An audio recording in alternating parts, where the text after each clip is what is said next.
Praise the Lord. Hallelujah. God is good. And all the time. Okay. Pero usahay gaaginod. No? Ang mga kinabuhi sa mga Kristohanon.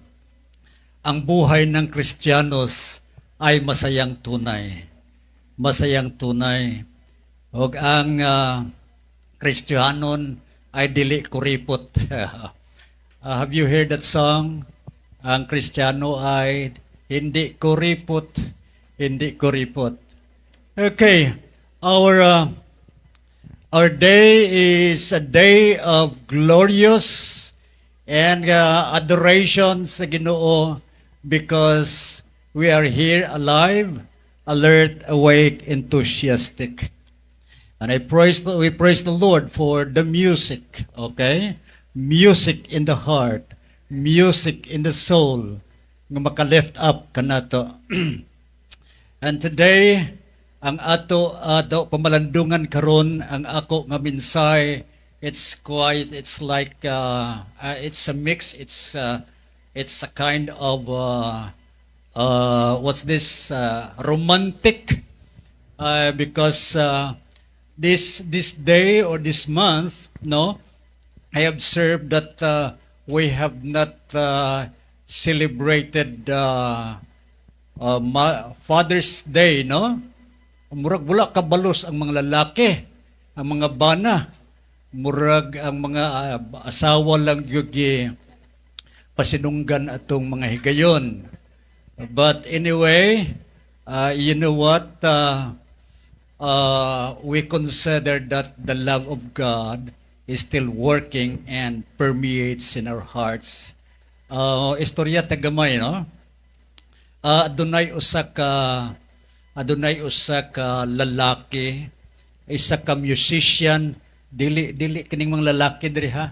Si David Thomas, nag-edad siya 32 ang katuig.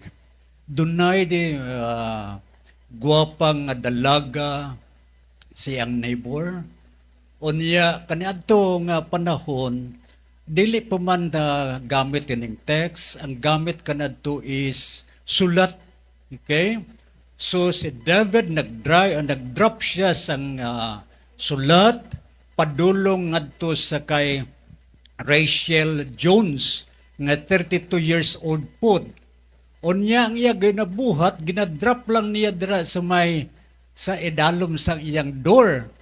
Unya makita gani ni Rachel ang maong sulat, suko gud sa kaayo, no? Hate na gud niya. Og dili siya gusto nga magdawat ni ana. Pero you know what? David waited for 42 years. He waited 42 years, no? And then, ayun niya, unsay akong buhaton, nga wala gud siya. Ga-response tapos maglikay-likay siya nako. Ang iya gibuhat ay, kanya, mauning buhaton nako. Ang iya gibuhat for how many years, ang nagdirect siya panuktok sa pultahan. O giable ni Rachel, o nakita niya si David Thomas.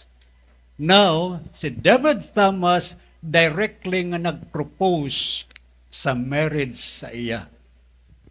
Unya iya gidawat o nagminyo sila sa edad nga 74 years. Wow! Wala na. Oo, hungaw na. No? Hungaw o hupas-hupas na. No? So,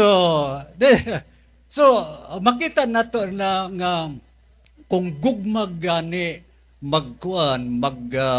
panlihok sa ato, that is something. And you know what? The loneliest place in this world is the human heart if love is absent. Do you believe? Kung wala gani gugma, nako, kanunay uban magdangoy-ngoy, ang uban dili magkaon, ang uban barang baliw. no? Walay gana makaon, no? Because mamalandong siya, kinsa man mangin kauban nako, kinsa man makasabot sa ako, kinsa man ang akong pautwasan, pahongawan, kinsa man mag-value ka nako, wala na gyud siguro value ako, no? O kinsa ang mag-encourage sa ako. There, ang pangutana miabot sa iyang life. But you know, bisan pa si David, nagminyo sila 74 years, no? There is a record in the New York Times nga naingon siya, a married man live longer than unmarried. Boting nun, ang minyo, malawig ang kabuhi.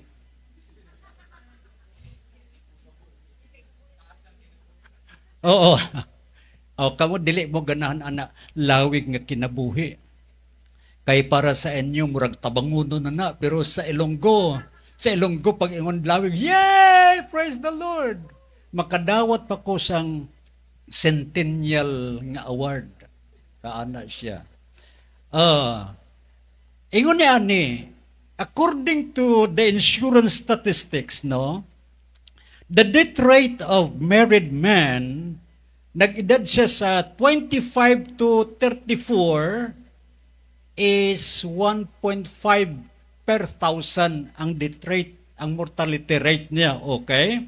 And then, sa single naman, is twice as high, more than 3.5 per thousand. Naghiluman mo. The difference is greater as men grow older from 35 to 44 groups. The death rate for married men is 3.1 per thousand. But for the unmarried is high, 8.3 per thousand.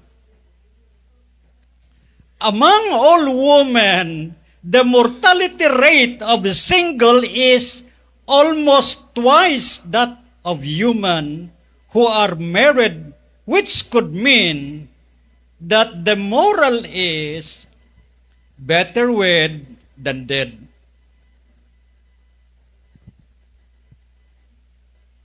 Anya kamo mga single dyan. Oo, sobra na sa 25. Oh, kung gusto nyo maglawig ang kabuhi nyo, ingon na ni.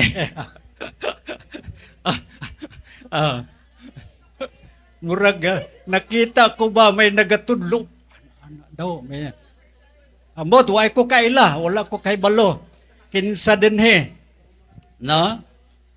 So, ingon na ani mga kaigsuonan ang isa kabutang makita nato. So, dapat magminyo. No?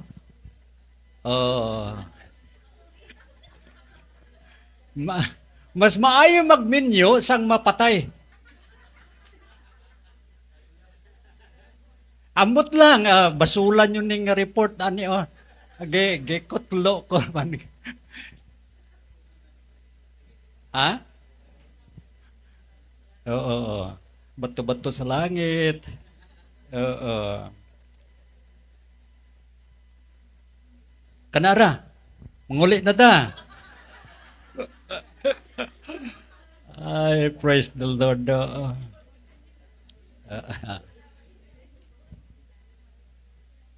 Diba, malakbit ra ko sa inyo sang Father's Day, no?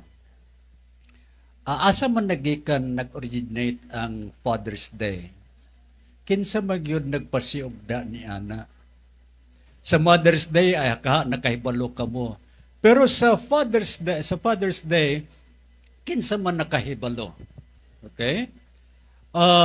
Ang nagpasiugda kini mao si Sonora Smart. Si Sonora Smart, no, nagpasiugda kini siya itong June 19, 1910 in honor sa iyang papa nga veteran sa Civil War. So gikuan niya gibuhat niya, gi-introduce niya ni aron sa pag-honor sa mga veteran, labi na gyud una sa tanan sa iyang papa nga si William Jackson Smart. So si Sonora, no, dito sa Washington, gipasidunggan niya kini og nahimo kini siya nga usa ka celebration ni adtong higayon. Pero wala pa madeklarar. In 1972, nahimo siya nga usa ka legal kay gipirmahan kini ni siya ni President Richard Nixon. Officially signed nga kini siya ang Father's Day Father's Day, himuon siya nga third Sunday nga celebration sa June. Third Sunday. Mauna siya ang apan paano kini siya gi-celebrate o gisulti nila nga mao kini siya ang expensive kaayo nga higayon nga celebration kay nganuman nahimo kini siya nga commercial kay mopalit ka sang card padala didto sa papa, palit sang gift, hatag sa papa, o sa grandpapa, o sa figure papa. Mao na ihatag. And then, ang uban, panahon sa Father's Day, nagawear sila sang pula, o magdala sila sang rose, bulak nga pula, signifying ngang ilang tatay buhi pa. Oo. Pero ingon niya, kung white gani nga color nga bulak, ingon niya, signifying ngang imong papa patay na. Oo. Mauna siya. Ambot kon ka naka-distinguish ka mo ni Ana, nag-celebrate kita, pero wala ta kay buluasan nagikan unsa na nga mapanghitabo, no? Pero para sa ako, no, ang dapat nga pasidunggan o hatagan og honor mao ang mga papa nga nag-alagad sa Ginoo wherein their family, their children are intact sa church. Kini siya hindi sa kwan na niya tungod sa ilang pagpakig-away. But the father or daddy nga nagpakig-away, no? Sa dalanon sa pagpanginabuhi, wala gyud gipasidunggan. That's why niini karon kun naitapad nimo imong papa o ang imong bana, sulti siya. Saludo ko sa iyo. Or kiss na lang. Kung kwan pa, kung gatingog pa, o kung hungaw na.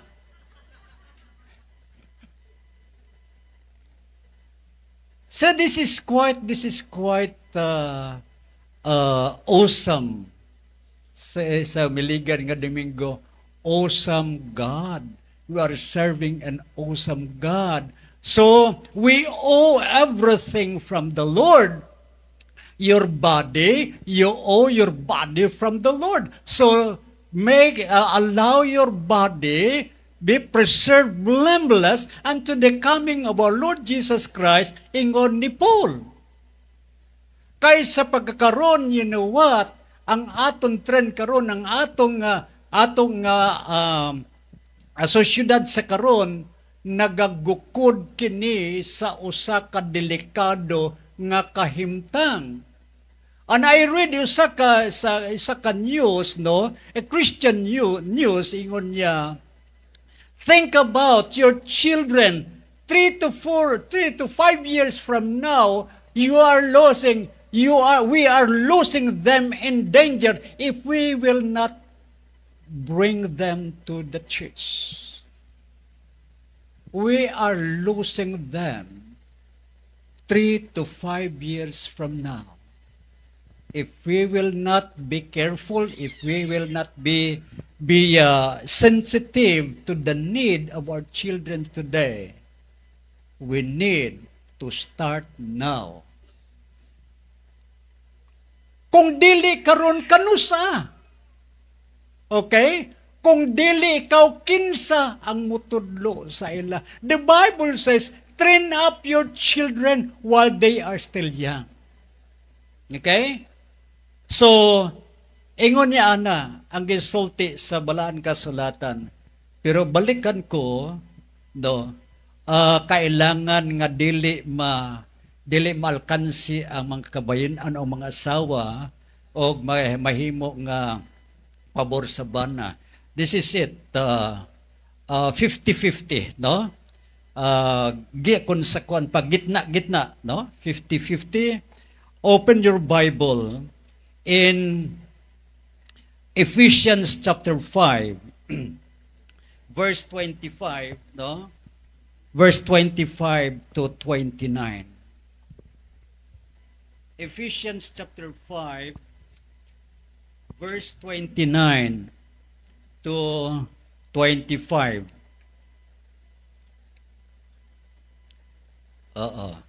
Namoy Bible? Okay. Sige. Basahon na to ingon ni follow me o kung wala ka mo sing apps diha ingon niya una husband listen to this. Husbands love your wives. Ngano wives tungod kay husbands man.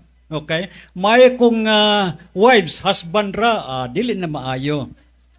Just as Christ loved the church and gave his life for it, he did this to dedicate the church to God by his word, after making it clean by washing it in water, in order to present the church to himself in all its beauty, pure and faultless, without spot or wrinkle, or any other imperfection. Men ought to love their wives just as they love their own bodies. A man who loves his wife loves himself. None of us ever hate our own bodies.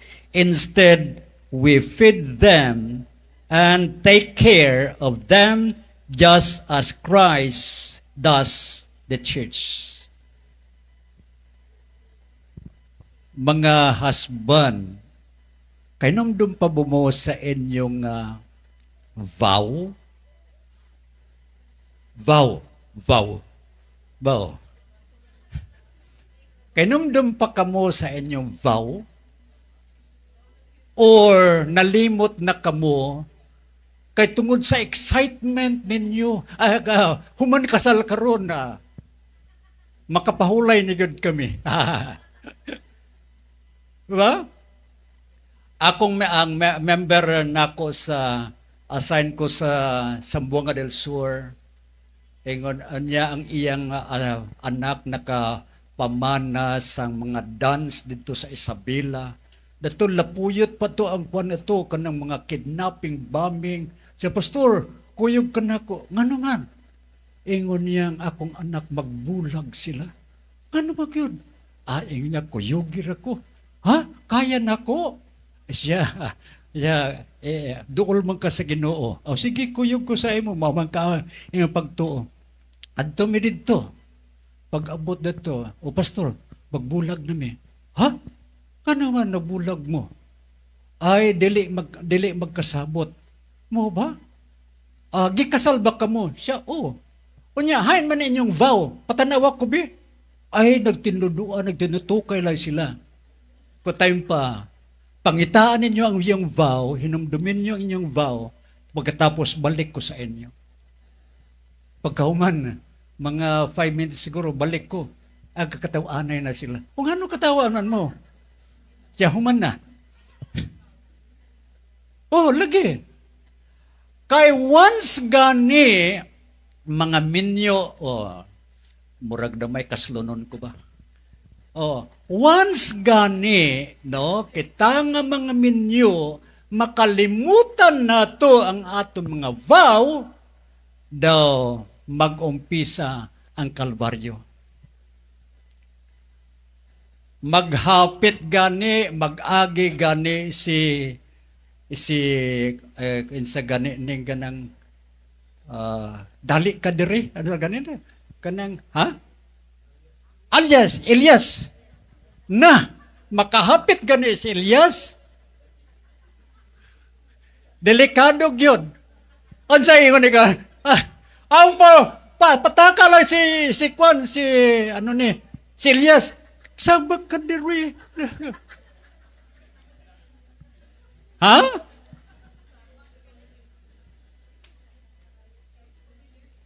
Bantay. Mao gani mga kaigsunan. Once nga mamislok nato, once nga mamiss aton pagtutok diha sa Ginoo as husband and wife, as family, something will happen. You are in danger soon. Why? Temptation is coming soon. Ingon sa Peter, Satan is like a roaring lion seeking whom may devour. Mangita na siya sa familya, mag-asawa sa Satan, tapos mag-away sila. O niya si Satanas, mag-referee, sa pula, sa puti, sa pula, sa puti, o sa tabas, o sa inilog. O magpakpak si Satanas, pildi ka ang mag-asawa. Why? Si Satanas nagdaog. So gani mga bana, ako bana ba ko? Oo, bana da ko. Oo. Mao ni siya gaingon niya, men ought to love their wives just as they love their own bodies. Balik sa Genesis na sa sinugdanan. Ang asawa, ang mga si Eva, wala gikuha sa kamot, bukog sa kamot, nga kumusuko si Adan, iya sagpaon, o suntukon niya, o pitlikan niya. Wala man gikuha si Eva diri sa bukog sa til nga kung masuko si Adan iya patiran wala. Gikuha si Eva dinhi sa gusok dul sa kasing-kasing aron higugmaon. Kaya mo sakiton imong bukog? Kaya mo sakiton ang imong unod? Ayaw, coward naman ka. Coward naman ka. Unya, foolish naman na. Santok ka. Kinumdum ko, aadik nga dito sa Iloilo. Sige siya, kasumbag-sumbag yung mata, sa lugitor yung mata. Kay adik di ay. So sa taas sa ato, bana reminder kini siya. Mau gani ang asi ugangan, misulti siya, Glenn, kung napa ko'y anak nga babae, ipasawa ko pa sa imo. Sige man, ay dili na. Usa lang nga gikinanglan sa Ginoo. Kay, nakainumdum ko si nanay, gahigda kami nga duha, nagdamgo ko ngang bitin, bitaw, pabo, galayog sila. Ako ginakop na. Ay, iyang liog na. Nadakpan ako.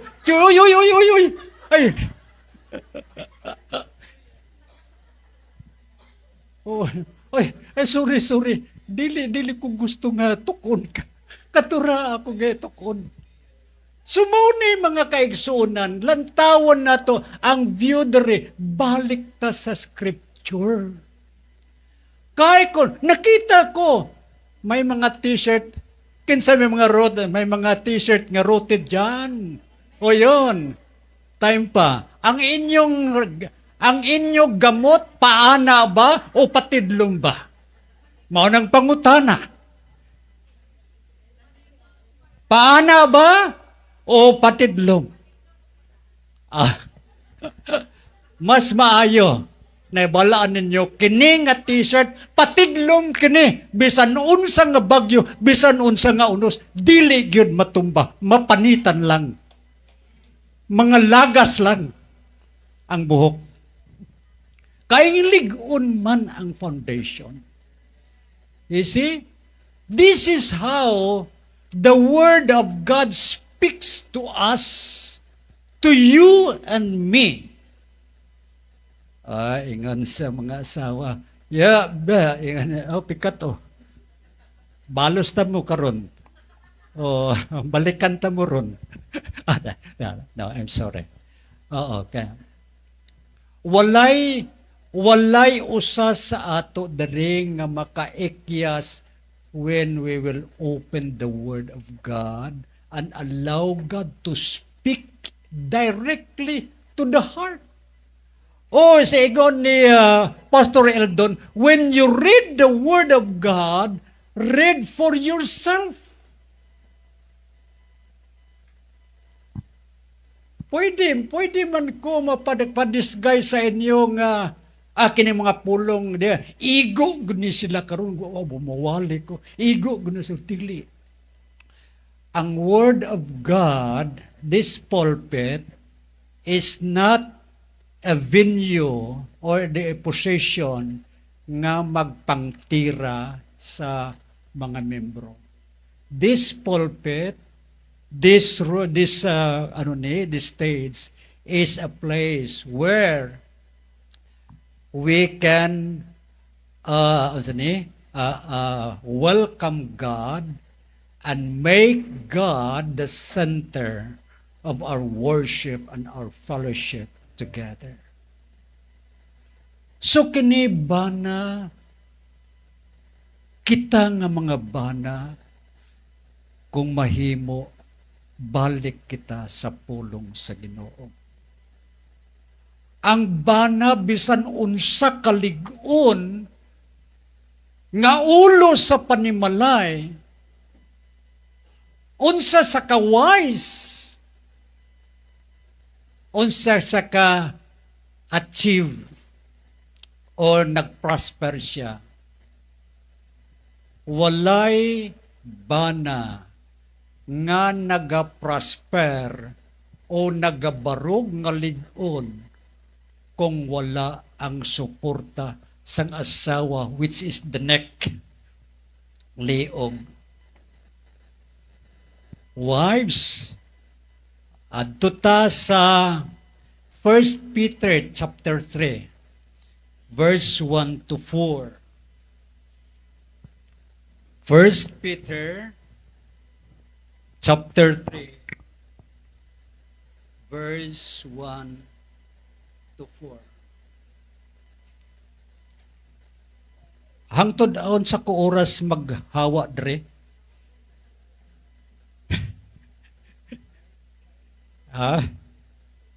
Okay. Dalion ra nato ni. Kay ang uban mag-date pa ni siguro karon. Og wala na. Sige, padayonon nato ni. Wives, no, and husband, okay? Wives and husband. Kamong tanan wala exemption dere. Gawa sa mga single pa, pero you will become wives sooner. Okay? Sooner you will become wives. Ulitawo, sooner you will become father. Kay no man is an island. You will be lonely always in your heart if you cannot find lubi. Love. If you cannot find love. Okay, this is it. Listen to this. In the same way, you wives must submit yourself to your husband. Nya kay taas man ko posisyon. Nya kay professional man ko. O ikaw, driver lang, ikaw, piloto, sa diha. Taas ko sa imo. Okay, listen to this. Humble yourself. Bow down yourself. Okay. Abli ba at inyo, ana? O mata lang ninyo, gaabli. Diri tutok na ko. Kaya siya, submit yourself to your husband, so that if any of them do not believe God's word, your conduct will win them over to believe. It will not be necessary for you to say a word, because they will see how pure and reverent your conduct is. You should not use outward aids to make yourself beautiful, such as the way you fix your hair, pa-blonde, pa-kulay, or the jewelry you put on, or the dress you wear. Taas, haot, taas ba? Pero slit habog. Dili mahaom sa gisulti sa pulong sa Ginoo. Then, or your jewelry put on your dress you wear. Instead, verse 4, your beauty should consist of your true inner self, the ageless beauty of a gentle and quiet spirit, which is the greatest value in God's sight. So ngano ang bana nagapalayo tungod kay asawa dili na manginbitar, sabak na dere. Dalit to.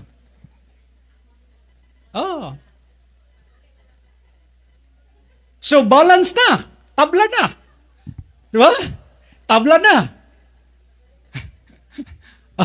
Bana kanina, karon asawa, so tabla na. Di ba? O angay na. So dapat mauni ang ibalik ninyo, pamalandungan ninyo, lingkuran ninyo, pangamuyuan ninyo, kunhain ba kamo na salaag. Why nga nung tapos ko na babasa. Why? This is it. Ang inyong beauty, sa kaniadto ang beauty sa kaniadto mga 60s, 50s, pure yun siya. Walay pulbos. Anay siya, ang buhok natural, karun, na anay diri. Na ako'y membro sa Cagayan de Oro, alam mo, sulgid sa iya, sumbong sa iya, wala na diya sa kilay. Magabot sa simbahan, mag-ana pa siya, ana siya. Ang problema niya kung mag-ulan.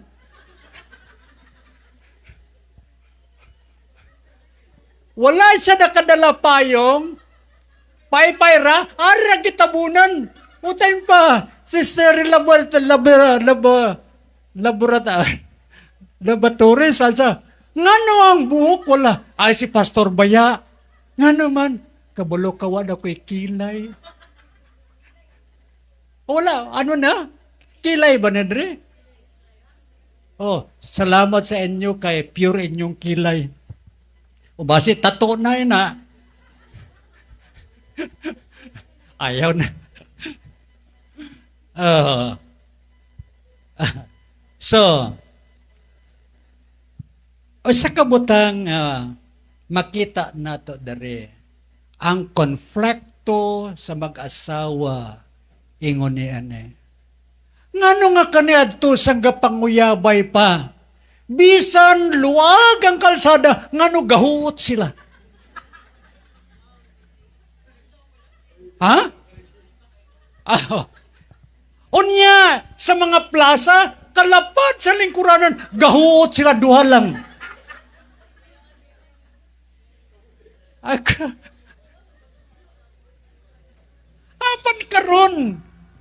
Apan karon nga murag na naglayos-layos na, wala na katsinsanso, wala na ikuan nga murag na nalimot na ang kahapon. Ibalik muli ang kahapon. Ibalik muli ang kahapon. Kanadto bisan wala kamo kwarta, ngano wala man kamo gaaway. Wala man kamo galalalis. Apan karon gamay ra, galalis kamo. Dunay mag-asawa ngang ilang kailang sistema o posisyon is like a teddy bear. Teddy bear kita mo, kita gwapa sa gawas, pero sa sulod nagahilak. Unsa sa sulod sang teddy bear? Usahay kinag sinapilya na, usahay opom. Pamandugan na to kuno. Ang ato ba pag-asawahay, ato ba kaminyoon? Joyful ba? Malipayon ba? Nakita ba sa atong kabataan? Kami ni Mrs. ang away kami nga duha ato sa kwarto. Hindi kabalo ang among anak.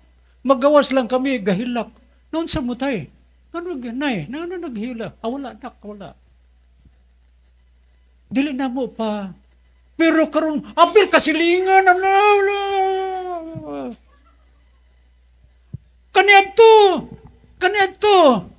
Punasan kung nay magkaon ay tisyo. Madagma. Ay ga. Karon madagma. Danghag mo. Pero kaniadto murag dili mapatungan sa langaw. Santo attractive kayo daw sunkiss. Daw sunkiss siya, usag-usa. Sunkiss. Unya gusto mo tilawan ng sunkiss. Kaunon mo, panitan mo, kaunon mo. Unya, pagkahuman, wala na duga, imo ilabay. Hoy, lagan labay man. Wala naman duga. Say, kaminyon mo na. Wala na, uga. Hungaw na, pangag na. Wala na, baho-baho na. Bako-bako na. Bungol-bungol na. Baka-baka na. Okay, tigulang naman. Ang patandaan sa tigulang, kung matigulang na ka, mansayo na, bungol-bungol. B. Kaduha, baka-baka. Bakang-bakang. Tapos, katulo, bako-bako. Pero kung sa among lugar, may lolo na siguryo, anay siya, murag hapit na mahapa siya. Pero kung makasugat sa mga dalaga, barog na siya. No. Asa pagtuom na ako, tigulang na. Ang ikaupat, baho-baho. Baho-baho. Pero ayaw mo patindalan na, baho-baho, bako-bako. Love pa ni mo gihapon. Tungod kay ang gugma matod pa sa Corinthians never ends. Never ends. Ingan mo, kuyos na, humba pa na sa uban. Kung kuyos na, pangitay og paagi. Sama sa, ng grapes, kuyos naman, himuan ng pasas, di balami pa na. Mauna, Ginalin na lang kita sa kaaway tungod kay gusto sa kaaway nga bulagon kita. What the Bible says, what God hath joined together, let no man put asunder. May gingon ka mo, bulag ka mo, na wa ka mo kahurot sa inyong binahog. Kaniya tupugnan ka mo, ayaw sa minyo, minyo yun. Kanya pag-away-away, pauli mi. Kano uli ka man? Nag-away mi. Kanya ito hilak-hilak ka nga, mukuyog kasi karon. Di ba? Subo sa mga asawa o bana, balik ka mo, hiusa ka mo, pray ka mo. Balikan ko nun nato itong Bible, bi. Daghan Bible sa ato, pero wala ginabasa. Nakita'y hingan ni Ban, pero wala na to ginagamit sa atong kaaway. The Bible is full of advices, full of guidance. But this is the most neglected book ever sa mga Kristohanon. Diba? Pero I do believe, kini nga church, mutima ang Diyod sa pulong sa Ginoo. Kay makita mo ang ilang entusiasmo, ang ilang dedication sa pagpagamit sa Ginoo. Gamay na lang kulang. The Bible is your foundation. On sa gaingon, the Bible is the best instruction before leaving earth. So ang kaminyoon na to, o daghan nga makaminyoon tingali nagakatawa karon, pero sa sulod sa ila kaminyoon nagatalik danay sila, nagahipsanay lang sila. Kaniadto hiusa sila sa Ginoo, duyog sila tubang sa altar, apan sa diha nagangso-angso na, may anak na, dagko ng anak, nagtalik danay na sila. Usahay magbutungay pa. Ang higot, nagabutungay sila. Dali diri. That is bad. But what the Bible is saying, come to the Lord Jesus. All you who are weary and heavy laden, God will give you rest. Come unto me, all yet labor that heavy laden, and I will give you rest. No answer to your problem. Gawas ang pulong sa Ginoo. No answer to your problem. Gawas si Jesus. Come to Jesus. And He will carry you through. Because He is a friend. A friend that will stick until the day of your life. Other relationship is like turtle. Kita mo turtle. Ang turtle, dili siya gusto conflict. Dili siya gusto nga doon na kanunay away sa panimalay. Ang buhaton sa magtago na lang siya. Pero ang karga niya buga at panghihapon. Naiuban nga relasyon. Win-win sama sa shark. Kita ka mo sa shark. Ang shark gusto niya daog siya kanunay. Ikaw pildi. Tungod kay taas man niya bangkil. Ano siya? Sangkil. Pangil. Taas pagod simud. Muna digid siya magpalupig. May mag-asaway ngunana. Dili mag-abot ang inyong prinsipyo. Kay, nga naman, different species man. Ang wife is the weakest link. Kung ang makita nimo gapasakit-sakit lang na, o gapaluya-luya, di makaon, kulang lang na sa, touching ba? O palangga, o lambing. O palablaw. Be sensitive, husband. Be honest. Husband, be humble. Husband, be understanding. Kailan makasabot ka, ngano nga akong asawa, mainit man karon, ay time pa. Ay, ano sa? Hindi. Mga asawang Kristiyano wala ga-scatter. Amot ba? Wala diri. Wala diri ga-scatter. Wala diri, oo. Wala no. Wala diri sila. Okay. Sumo kini makita nato dinhi ang kahimtang sa karon. Nga daghan nga mga asawa, ka pamilya ingon ana nga sitwasyon. Sa karon, kung naka-encounter ka mo ni ana, please go back to the basic. Kami ni nanay kanadto sapagkat tinuray lang hapit mi mag-away, magbulagay. Kay nga naman di kami magkasinabot. Ang among anak nga si Lablab nagahigda. Ingon niya, bulag ta. Oh, ako ba ito nag-ingon? Nalimot na ko, kaduga naman. Siguro ko na ko, gulang-gulang na ko. Bulag ta. Ingon niya, bulag ta.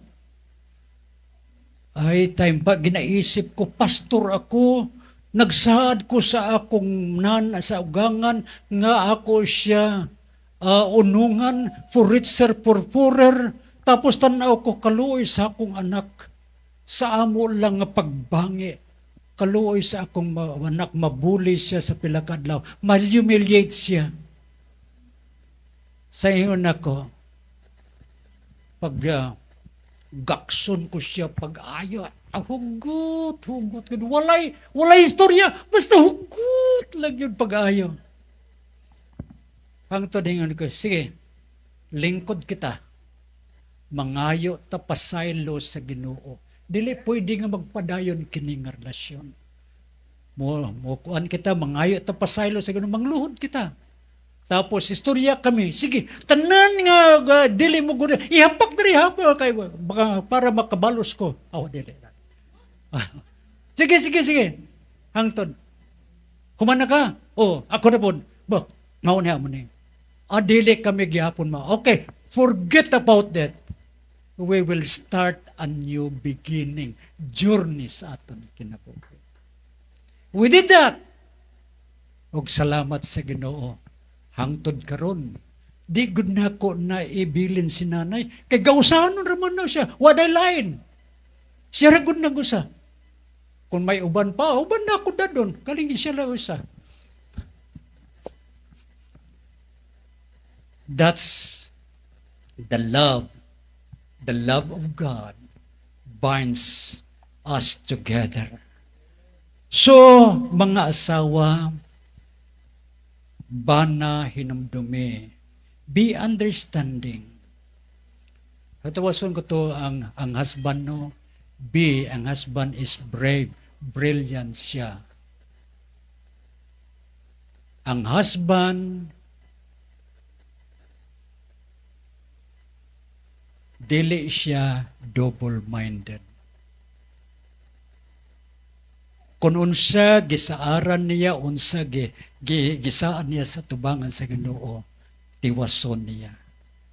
Because greater is He that is in me than he that is in the world.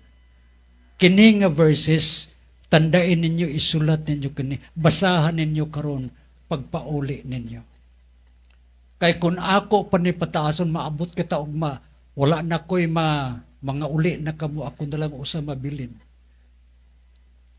So mga kaigsuunan, what makes a happy family? A happy family is this: when we give ourselves, when we give ourselves to God in and making one another precious o importante siya sa usa kanato, there our married life will be joyful. Seek the Lord. Put God first in the center of your will.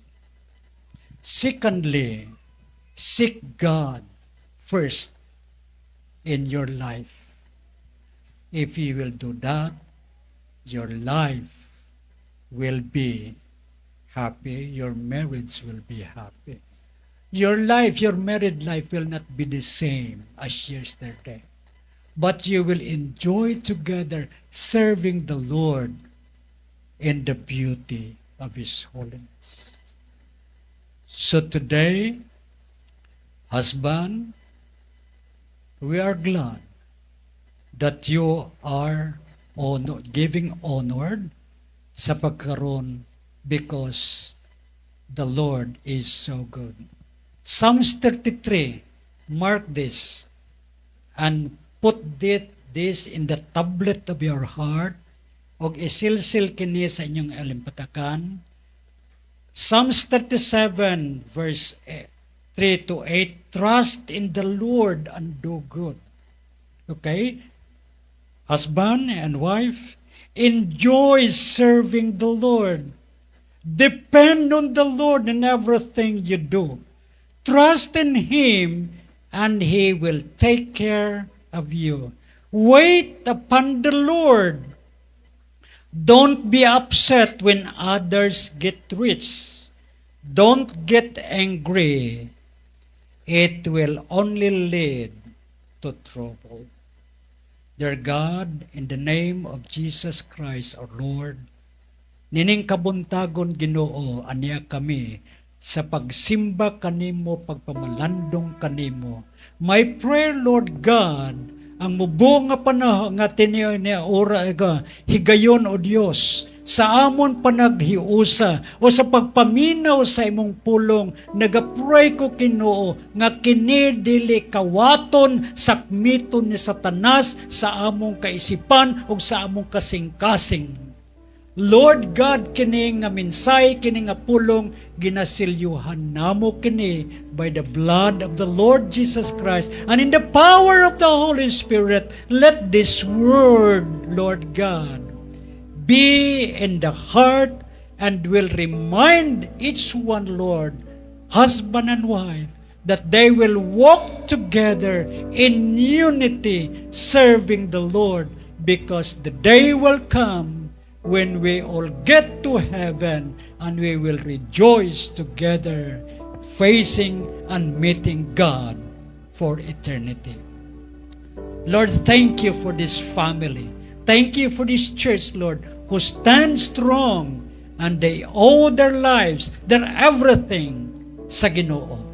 Now, Lord God, your blessing after blessing and healing after healing sa tanan sa imo ang himaya dungog. To God be the glory. Amen ug amen. God bless you all.